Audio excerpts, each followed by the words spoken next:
तो आज हम बात करेंगे पॉलिटी के बारे में। पॉलिटी के जो कॉन्सेप्ट है एडवेंट ऑफ ब्रिटिशर्स, यानी कि ब्रिटिशर्स इंडिया में कैसे आए और कैसे उन्होंने अपना रूल करा, कैसे राज करा, कैसे-कैसे उन्होंने धीरे-धीरे कदम बढ़ाए रूल करने के लिए।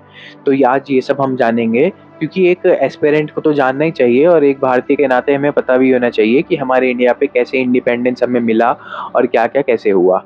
तो सबसे पहले ब्रिटिशर्स जो आए वो 1600 में आए ईस्ट इंडिया कंपनी के थ्रू। ईस्ट इंडिया कंपनी मसालों के काम में आई यहाँ पर भारत में 1600 में व्यापार करने। उस टाइम क्वीन एलिजाबेथ वन ने चार्टर दिया था। चार्टर यानी कि लिख कर दिया था रिटर्न में कि आप जाकर बिजनेस कर सकते हो, और मोनोपोली दी थी। उसमें क्या था कि सिर्फ ईस्ट इंडिया कंपनी ही यहाँ पर ये वाला काम कर सकती है, क्योंकि वो नहीं चाहते थे कि उनका कोई और कंपटीशन यहाँ पर हो। तो ईस्ट इंडिया कंपनी आई यहाँ पे। उस टाइम मुगल्स थे। 1600 में ईस्ट इंडिया कंपनी आई यहाँ पर और उन्होंने बिजनेस करना शुरू करा। फिर ऐसे उन्होंने धीरे-धीरे बिजनेस करते रहे। 1726 आ गया। 1726 में उन्होंने पहला कदम उठाया, अपने ब्रिटिश कोर्ट्स बना दिए। 3 ब्रिटिश कोर्ट्स बनाए थे उन्होंने, बॉम्बे, बंगाल, मद्रास में, और वहाँ पर गवर्नर भी बना दिए अपने, जिन्हें हम ब्रिटिश गवर्नर्स कहते थे। और उसके बाद इन्होंने क्या करा कि ब्रिटिश कोर्ट्स बनाए, और उसके बाद 1765 आया, 1772 तक। 1765 से लेके 1772 तक जो है उसे हम डकैत पीरियड के नाम से भी जानते हैं। उस टाइम इन्होंने एक्सेसिव रेवेन्यू कलेक्ट करना शुरू कर दिया, और जो सारी रिस्पॉन्सिबिलिटीज़ थी, सारे काम थे, वो तो इंडियंस के थे, सारे ज़िम्मेदारी वाले काम। बट जो पैसा कलेक्ट करने का काम था वो इन लोगों का था। तो इसे डकैत पीरियड के नाम से भी जानते हैं। फिर 1773 आया, जिसमें एक रेगुलेटिंग एक्ट पास करा इन लोगों ने, और उसमें सुप्रीम कोर्ट बनाया। सुप्रीम कोर्ट दिल्ली में नहीं बनाया, पहला सुप्रीम कोर्ट इंडिया का कोलकाता में बना था 1774 में।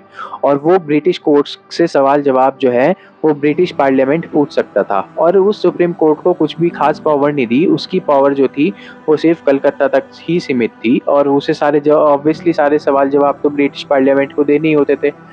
और इसमें एक 1773 में एक काम और करा। गवर्नर ऑफ बंगाल जो थे उनको गवर्नर जनरल ऑफ बंगाल कह दिया कि अब से गवर्नर जनरल ऑफ बंगाल के नाम से जाने जाएंगे।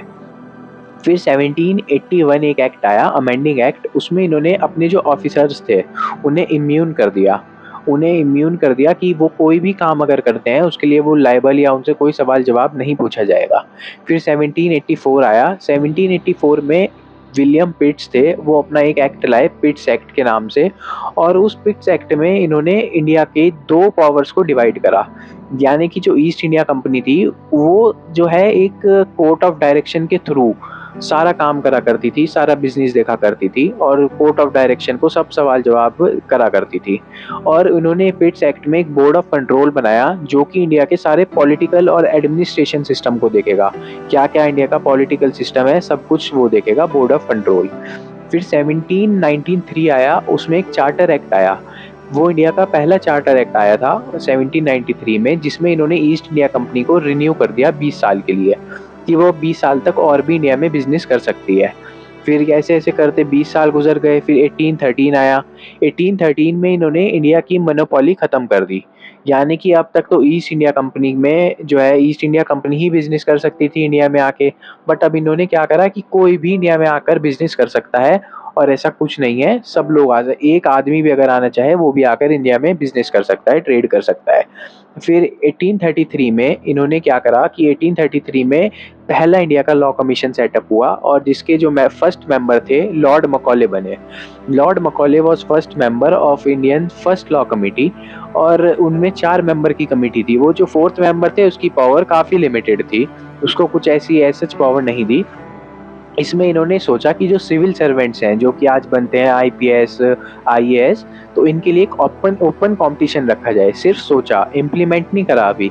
यानी कि पहले जो थे सोर्स से लोग बाग बन जाया करते थे, सिफारिश से, बट इन्होंने कहा कि नहीं यार, जो भी एग्ज़ाम दे के बनेगा सिर्फ उसे ही हम सिविल सर्वेंट बनाएंगे। इसमें एक काम और हुआ, जो गवर्नर जनरल ऑफ बंगाल थे उनका नाम चेंज करके गवर्नर जनरल ऑफ इंडिया कर दिया, और जो काउंसिल ऑफ वो थी बंगाल के गवर्नर की, उसे इन्होंने इंडियन काउंसिल के नाम से घोषित कर दिया। और एक काम और करा, हमारा जो था ट्रेड चाइना के साथ चला करता था, इन्होंने उसकी मोनोपोली भी खत्म कर दी। अब चाइना के साथ भी कोई भी बिजनेस कर सकता है, और एक टी का बिजनेस करते थे, टी का बिजनेस भी इन्होंने उस एक्ट में खत्म कर दिया 1833 में। फिर 1853 आया, 1853 में इन्होंने कंपनी का कोई रिन्यूअल नहीं करा, यानी कि अब कंपनी कभी भी जा सकती थी, ईस्ट इंडिया कंपनी। 1853 में इन्होंने सिविल सर्वेंट्स के लिए एक ओपन कॉम्पिटिशन रख दिया, यानी कि अब जो भी सिविल सर्वेंट बनना चाहता है उसे एक एग्ज़ाम देना पड़ेगा और उस एग्ज़ाम के थ्रू ही वो सिविल सर्वेंट बन सकता है।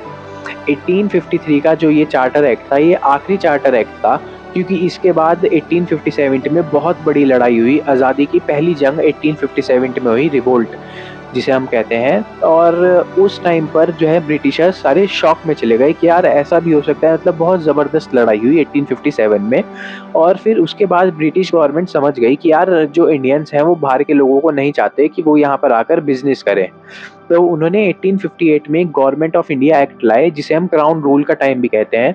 और 1858 में उन्होंने जो है इस ईस्ट इंडिया कंपनी को अबॉलिश कर दिया, ख़त्म कर दिया। और उसकी सारी ताकत जो थी, पावर्स जो थी, वो अब सारी ब्रिटिश गवर्नमेंट के पास चली गई थी कि अब सारी पावर्स जो है ब्रिटिश गवर्नमेंट ही देखेगी, सब काम ब्रिटिश गवर्नमेंट करेगी। तो अब यार वो लोग वहाँ बैठे हैं, वो वहाँ से कैसे देखेंगे? तो गवर्नर जनरल ऑफ इंडिया जो थे, उनको टैग हटाकर वाइसरॉय ऑफ इंडिया बना दिया।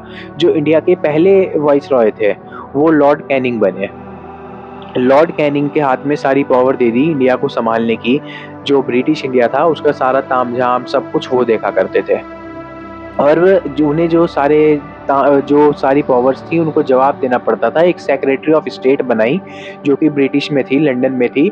उसको सारे वॉइसरॉय को जवाब देना पड़ा करता था। और उस सेक्रेटरी ऑफ स्टेट के साथ 15 मेंबर की काउंसिल ऑफ इंडिया भी बनाई, जिसमें जो है वो हेल्प करा करते थे गाइड करने में कि आपको क्या स्टेप कैसे लेने हैं, क्या कैसे करना है। और इन्होंने इंडियंस को दिखाने के लिए कि हाँ, हम तुम्हारा बुरा नहीं चाहते, हम तुम्हें भी इन्वॉल्व कर रहे हैं। इन्होंने उसमें कहा कि जो भी ब्रिटिशर यहाँ पर आना, जो भी ब्रिटिश की गवर्नमेंट में शामिल होना चाहता है, हम उसे उसकी क्वालिफिकेशन के बेसिस पर शामिल करेंगे।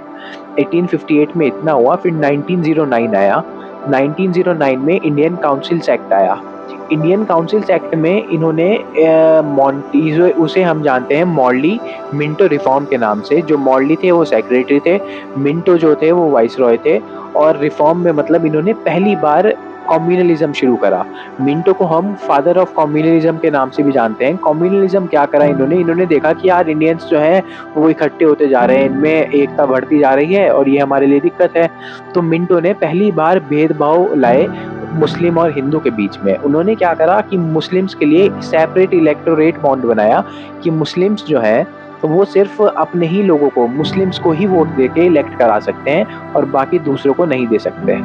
तो ये 1909 में काफ़ी इम्पोर्टेंट चीज़ आई। फिर 1909 के बाद इन्होंने 1919 में एक और एक्ट लाई है, गवर्नमेंट ऑफ इंडिया एक्ट के नाम से ही, जिसे हम जानते हैं। और उसमें भी काफ़ी इम्पोर्टेंट चेंजेस करे इन्होंने। ये एक्ट भी काफ़ी इम्पोर्टेंट है और इसमें डायआर्की सिस्टम आया, जिसे हम डुअल सिस्टम, डुअल कंट्रोल के नाम से भी कहते हैं। और इसमें बाइकैमरलिज्म आया, मतलब कि पहली बार इंडिया में अपर हाउस लोअर हाउस बना, जैसे कि अब लोकसभा और राज्यसभा है। और डायआर्की सिस्टम जो है इन्होंने बाइकैमरलिज्म के शुरू करा। और पहली बार इंडिया में एक रिस्पॉन्सिबल गवर्नमेंट आई, यानी कि सेंट्रल गवर्नमेंट और स्टेट गवर्नमेंट। स्टेट मतलब प्रोविंशियल गवर्नमेंट कहते थे उस टाइम पर, बट प्रोविंशियल गवर्नमेंट के पास ऐसा कोई खास पावर नहीं थी। अब भी सारी पावर स्टेट गवर्नमेंट के पास ही थी। तो इसमें ये करा और इन्होंने इसमें कम्युनलिज्म को और बढ़ा दिया, यानी कि अब तक तो भेदभाव सिर्फ हिंदू और मुसलमान के बीच में चल रहा था, बट अब इन्होंने जो है उसको बढ़ाने के लिए, कम्युनलिज्म को बढ़ाने के लिए, इन्होंने सिख, ईसाई, एंग्लो इंडियंस, यूरोपियंस, इनके बीच में भी यही चीज़ कर दी कि जो है वो सिर्फ अपने को ही वोट दे सकते हैं। हिंदू हिंदू को वोट देगा, सिख सिख को वोट देगा। ऐसे करके इन्होंने जो है कम्युनलिज्म को बढ़ा दिया। फिर 1932 आया, जिसे हम कम्युनल अवार्ड कहते हैं। मतलब कि उसमें हमारी एक तरह से जीत कह लो वो हुई थी कि उसमें इन्होंने क्या करा कि यार अब भारत को आपस में लड़ा तो रहे हैं हम, डिवाइड एंड रूल तो खेल ही रहे हैं, बट एक काम और करते हैं। जो डिप्रेस्ड क्लासेस हैं, यानी कि एससी, उनको भी अपना अलग कैटेगरी में देते हैं कि एससी जो है सिर्फ एससी को वोट करेंगी और तभी वो बना सकती हैं। तो इसमें बी आर अम्बेडकर साहब जो थे, डॉक्टर बी आर अम्बेडकर, वो एग्री कर गए, क्योंकि उन्हें लगा कि यार हमारी जो कास्ट है, हमारी बिरादरी है, उनको एक रिप्रेजेंट करने का मौका मिलेगा कि हाँ हम भी कुछ हैं एससी वाले। बट महात्मा गांधी जी ने इसका अपोज करा कि नहीं, ऐसा नहीं है। और उन्होंने दोनों ने एग्रीमेंट करा आपस में बैठकर कि हाँ भाई एक एग्रीमेंट कर लो उसको हम पूना पैक्ट के नाम से जानते हैं। वो एक हड़ताल पे चले गए येरावाला जेल में, भूख हड़ताल पर, कि जब तक वो मरेंगे तब तक वो भूखे रहेंगे। तो बट इस चीज़ पे उनके बीच एग्रीमेंट हुआ डॉक्टर बी.आर. अम्बेडकर साहब और महात्मा गांधी जी के बीच में कि एक हिंदू जॉइंट कमेटी बनाओ और सिर्फ हिंदू ही हिंदू को वोट देंगे, ऐसा नहीं होगा, एससी और ये सब डिवाइड नहीं करेंगे। इस चीज़ पर ब्रिटिशर्स भी एग्री कर गए। तो इसको हम कम्युनल अवार्ड कहते हैं। 1932 में आया था कम्युनल अवार्ड, पूना पैक्ट के नाम से भी जाना जाता है। इसके बाद 1932 के बाद 1935 आया गवर्नमेंट ऑफ इंडिया एक्ट। इस टाइम इन्होंने काफ़ी RBI reserve bank of India को एस्टेब्लिश करा इंडिया में, रेलवे अथॉरिटीज़ बनाई, फेडरल कोर्ट बनाया जो कि आज सुप्रीम कोर्ट ऑफ इंडिया है, और इन्होंने काफ़ी चेंजेस करे उसमें 1935 एक्ट में। 1934 में इन्होंने एक एम.एन. रॉय थे, उन्होंने इंडिया को ऑफर दिया कि हाँ भाई, आपका जो है अपना संविधान होना चाहिए, अपना कॉन्स्टिट्यूशन होना चाहिए। तो उसको 1935 में इंडियन नेशनल कांग्रेस ने एग्री करा कि हाँ, हमारा अपना संविधान होना चाहिए और आप ऑफर दो, हम बनाएंगे अपना संविधान। 1940 में सर क्रिप्स आए। सर क्रिप्स एक न्योता लेकर आए, ड्राफ्ट लेकर आए कि आप लोग जो है वर्ल्ड वॉर 2 के टाइम बाद आप अपना संविधान बना सकते हो। तो उसको मुस्लिम्स ने रिजेक्ट कर दिया। मुस्लिम्स ने कहा कि नहीं, हम नहीं बनाएंगे एक संविधान, हमें तो अलग जाना है, हमें एक अपना अलग देश चाहिए। 1946 में दोबारा एक न्योता आए, 3 कैबिनेट मिनिस्टर्स बैठे, उनकी मीटिंग में उन्होंने न्योता दिया कि आप अपना संविधान बना लो। तो उसके बाद मुस्लिम्स भी एग्री कर गए और सब लोग एग्री कर गए, तो हमारे संविधान की तैयारी शुरू हो गई। उसके बाद एक जो है काउंसिल बैठी, एक कमेटी बैठी, और उसमें जो है 93 प्रिंसली स्टेट्स के मेंबर्स भी थे, यानी कि 1 इन अ मिलियन कहा जाता है उसे। वो लोग बैठे, बट उसमें मुस्लिम्स नहीं बैठे। क्यों? क्योंकि मुस्लिम्स को एक अपना अलग देश चाहिए था। उन्होंने कहा कि हम नहीं बैठेंगे, हमें तो अपना अलग संविधान बनाना है। हमने तो एग्री इसलिए कर दिया था ताकि ब्रिटिशर्स का जो है माइंड दोबारा ना पलट जाए और वो मना ना कर दें। तो उसके बाद इन्होंने जो है मुस्लिम्स नहीं बैठे। फिर एक इंडियन इंडिपेंडेंस एक्ट आया 1947 में, जिसमें ब्रिटिशर्स ने वादा करा कि हम 30 जून 1948 को अपना जो है यहाँ से सामान लेकर चले जाएंगे, अपना रूल एंड कर देंगे, ब्रिटिश रूल एंड हो जाएगा। उस एक्ट के तहत ब्रिटिश रूल ख़त्म हो गया और एक पार्टीशन प्लान उन्होंने हमें सजेस्ट करा कि इंडिया को और पाकिस्तान को अलग-अलग कर लो, और वहीं से हमारा पार्टीशन शुरू हुआ और इंडिया एक सॉवरेन बॉडी बनी, यानी कि एक ऐसी बॉडी जो अब किसी पे डिपेंड नहीं है, किसी का उसके पे राज नहीं है, वो अपने आप में एक फुल पावर है और एक लेजिस्लेटिव पावर है, यानी कि वो अपना कानून खुद बना सकती है।